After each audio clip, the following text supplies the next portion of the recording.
negaliu dar atsigauti po tų vaizdų, kaip žmonės ir ne tai, kad skurdžiai gyvena, bet kaip apsileidę gyvena. Tai Mauritanija yra maždaug 3 sluoksniai už šiukšlių užsidengę. Žodžiu, prisirinko krūvą vaikų, visi visko nori gauti. Žodžiu, atidavėm ką galėjom ir važiuojam toliau.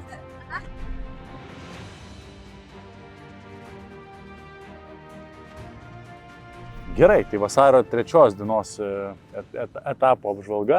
Tai vakar važiavom iš Mauritanijos į Senegalą. Tai didžioji dalis kelionės buvo visgi Mauritanijai. Tik tiek, kad po truputėlį pradėjo keistis gamta, pats vaizdas ir pradėjo gerėti, vadinkim. Tai pati Mauritanija, nežinau, bent jau aš palieku Mauritaniją tokią, kaip ir vakar kalbėjom, kad atrodo Senegale yra viltis, kad čia susitvarkys, kad čia kažkas tai progresuoja, yra tvarkoma kažkoks progresas. Tai Mauritanija atrodo tokia, kaip ten angliškai, lost state, tarsi, kad jau prarasta žemė ir kad ten net vilties susitvarkyti. Failed state, aš vadinu. Failed state, ne? Ja, tokia. Prarasta žemė iš tikrųjų, tiesiog realiai nuotaikas slogi, nes Mauritanija iš principo yra tiesiog didelė dykuma, asfaltuoti keliai yra 3 per visą šalį. Čia, kad suprasti realiai, Mauritanijos vienas iš pagrindinių kelių. Į Senegalo pasienį, jo, važiuojam. Jėgana. Ir kas labai įdomu, kad važiuojant jau, Mauritanijos sostinė, tam Naukačiot, tai ten tikriausiai man labiausiai, nežinau kaip tau, man ten labiausiai sprogdino galvą visa tai, kas vyksta. Ta prasme, aš negaliu dar atsigauti po tų vaizdų, kaip žmonės ir ne tai, kad skurdžiai gyvena, bet kaip apsileidę gyvena. Šiukšlių tai kalnai, ta prasme, tie, kas galvoja, kad Indija šiukšlynas, tai čia Mauritanija, tai ten aš patyliu, tai iš viso. Ta prasme, ten neribotas šiukšlynas. Čia turbūt didžiausias liūdesys ir buvo, ne?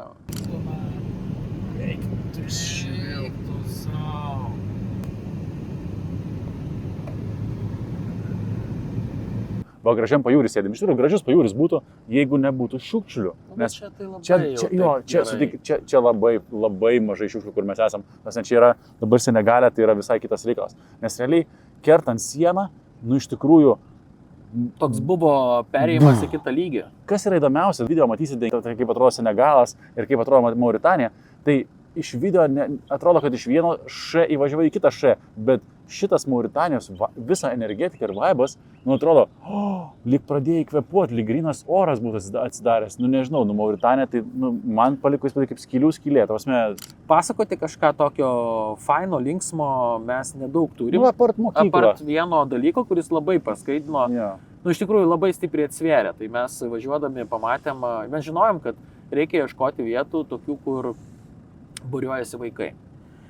Ir mes pamatėm, gal aš nežinau kiek ten, 300-500 metrų nuo kelio. Būrys vaikų ir kažkoks stovi pastatėliai, bet didesni negu tie maži namukai.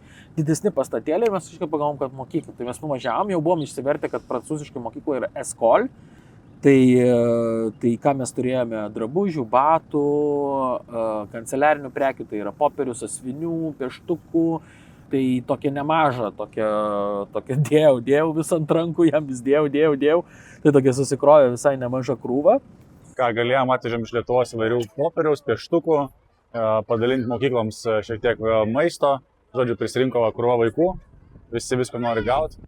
Žodžiu, atidavėm ką galėjom ir važiuojam toliau. Pirmą, ką padaviau, tai buvo popieriaus A4 formato pekas. Ir jis taip, merci.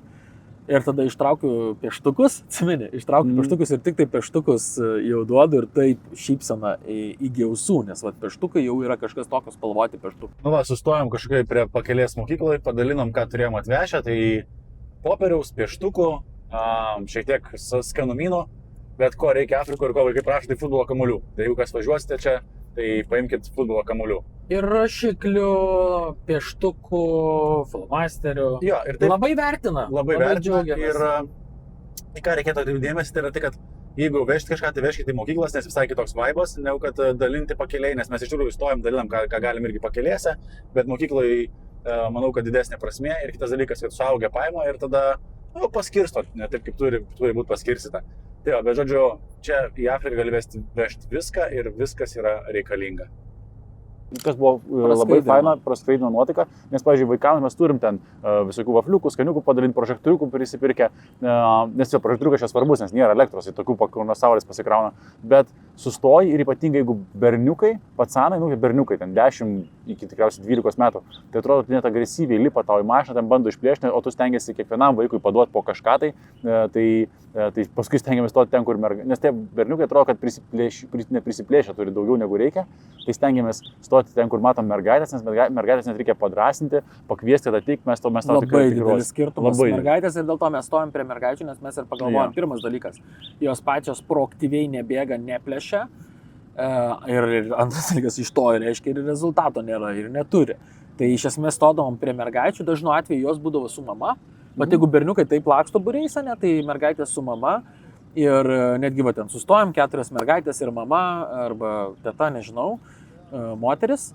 Ir 3 mergaitės prieina taip nedrąsiai, mes duodam, viena netgi stovi toliau ir mes rodom ateik ir jinai vis kuklinasi, neteina, matos, kad ir mama irgi sako eik, bet mes galų gale rodom, paduok, perduok, ten, merci. Ir tokia, galim sakyti, į antrą pusę kelionės mes jau priėmėm strategiją, biškutį perpratę, kaip čia reikėtų daryti. Tai dalinam kiek galim, tas kažkaip suteikia kažkokios prasmės, net nežinau. Ale kažkokį darbą gerą darai, bet... Kažkokį darbą, aš nežinau, kiek iš tikrųjų jis geras yra, bet...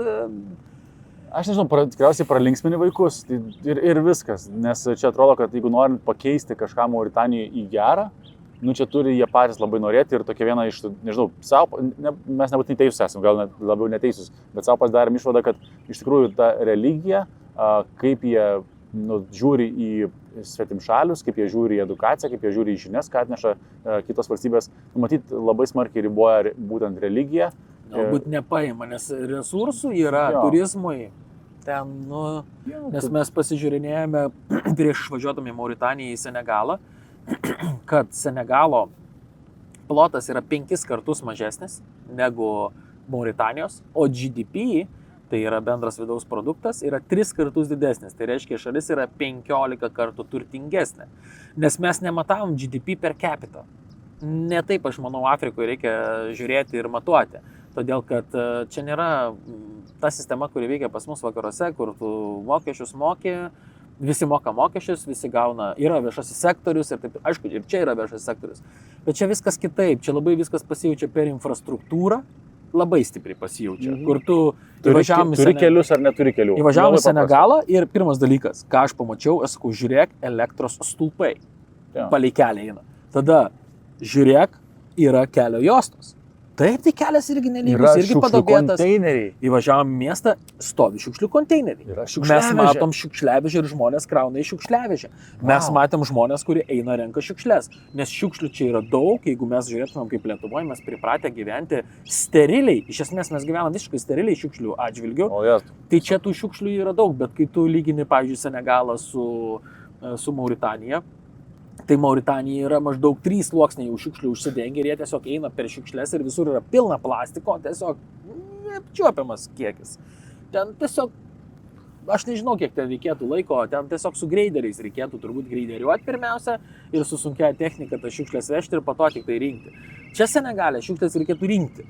Tai vad yra didelis skirtumas. Čia, sakau, irgi šiukšlių tikrai supraskite, kad tikrai yra iš vienos paklos į kitą paklą patenki, bet vienintelis didžiulis skirtumas, sakau, tam vibe yra tai, kad yra viltis. Tai vat aš labai tikiuosi, kad mes tą Senegalą dar pamatysim, dar čia turim, šiandien turim visą dieną St. Louis'e ir rytoj, dar važiuosim po offroadus, po kaimus. Tai pažiūrėsim, kaip jis atrodo iš tikrųjų, bet kol kas įspūdis tikrai geresnis negu Mauritanijos. Senegalas visai kitas reikalas. Aišku, irgi vargingai, bet vyksta dalykai, kažkas sprendžiasi, kažkas plauna. Autoparkas geresnis, kažkaip prekyba vaisiais. Taip, suprantu, tos reklamos kartais nervina, tai visi interpai ir taip toliau, bet aš labai greitai noriu jums supažindinti su pagrindiniais FinHouse darbo principais. Tai ką mes darome? Mes kviečiame žmonės susitikti, susipažinti ir išsigryninti pagrindinius finansinius tikslus, kurie būna įvairūs. Vieni žmonės sako, aš noriu pasyviai taupyti pensijai. Kiti žmonės sako, aš noriu kaip tik įsitraukti ir daugiau pats laiko skirti ir investuoti. Kiti sako, mes norim turėti draudimus, kurie atitiktų mūsų poreikius ir kad nepermokėtumėm, bet neturėtumėm per mažus. Taigi mes padedam tokius finansinius tikslus pasiekti greičiau, efektyviau ir protingiau. Taigi tikiuosi, kad pasimatysim ir gero žiūrėjimo. Aš dar galvoju apie sieną, galima papasakoti, kad pirmą kartą mes važiavome į Maroką, iš Maroko į Mauritaniją ir dabar iš Mauritanijos į Senegalą. Tai kas buvo man nuostaba, tai kad realiai buvo suorganizuota šventė. Pasitikimas.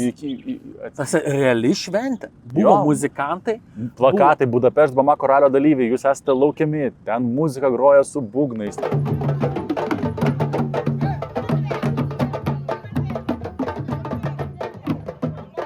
Turgelis, šoka, ten viską.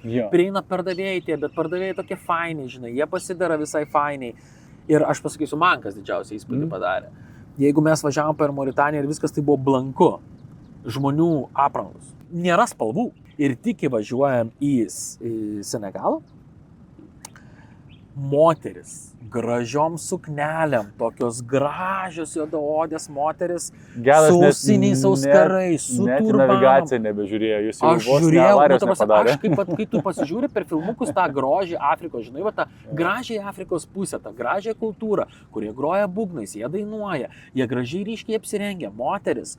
Visos susitvarkios, sakau, ryškiai rožinė suknelė, ryškiai mėlyna, ryškiai raudona, čia užsukta, auskariukai visokie, čia papuošalai visokie.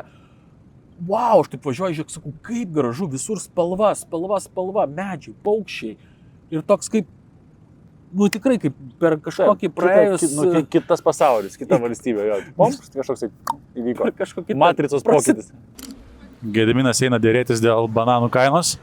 Žodžiu, jis turi kažkokią strategiją įkalęs, sakė, duos šokoladuką ir tada dėrėsis dėl bananų kainos. Tai Gediminai trumpai, ar pavyko jau susitarti dėl kainos? Dar dėruosi, pabiškai, palaukit. Nagi, tai kaip dėl kainos, ar pavyko susitarti?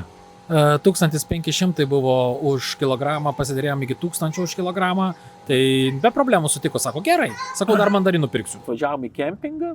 Kempingas labai fainas ir kas mumis pasitiko, nes kiekvieną kartą mes ieškom, kur miegoti, kas mumis pasitiko Senegale? Kainos. Atsirado kainos, miegojimo kainos. Tai Žilvinas ieškojo ir sako, varom į viešbutį 100 eurų. Ir aš toks sakau, ką? 100 eurų? Sakau, tu juokauji? Arba į kempingą už 10 eurų. Į kempingą varom. Ir kempingas fainas. Aš atvažiavau kempingaut, aš ir noriu kempingaut. Taip, ir kempingas geras, ir čia daug suvažiavę, ir čia yra, pafilmuosim aplinkui medžiai, paukščiai, šuniukai vaikšto. Kempingas fainas. Nežinau, ir šiukšlių yra, nu, bet čia kempingė tai išvis čia... Tvarkinga. Ne, čia išvis viskas puikiai, čia nėra šiukšlių, čia tiesiog viskas sutvarkyta ir anglų kalba kai kur kas parašyta, tai... gražu. Taip pat noriu padėkoti kompanijoms Indemo ir Finhouse, be kurių šitie video tiesiog neegzistuoja. Tad ačiū labai jums už pagalbą. Ir jeigu dar nesidomėjote Indemo ir Finhouse paslaugomis, spustelkite nuorodas žemiau. Tai kol kas tiek ir pasimatysim kitame epizode. Iki.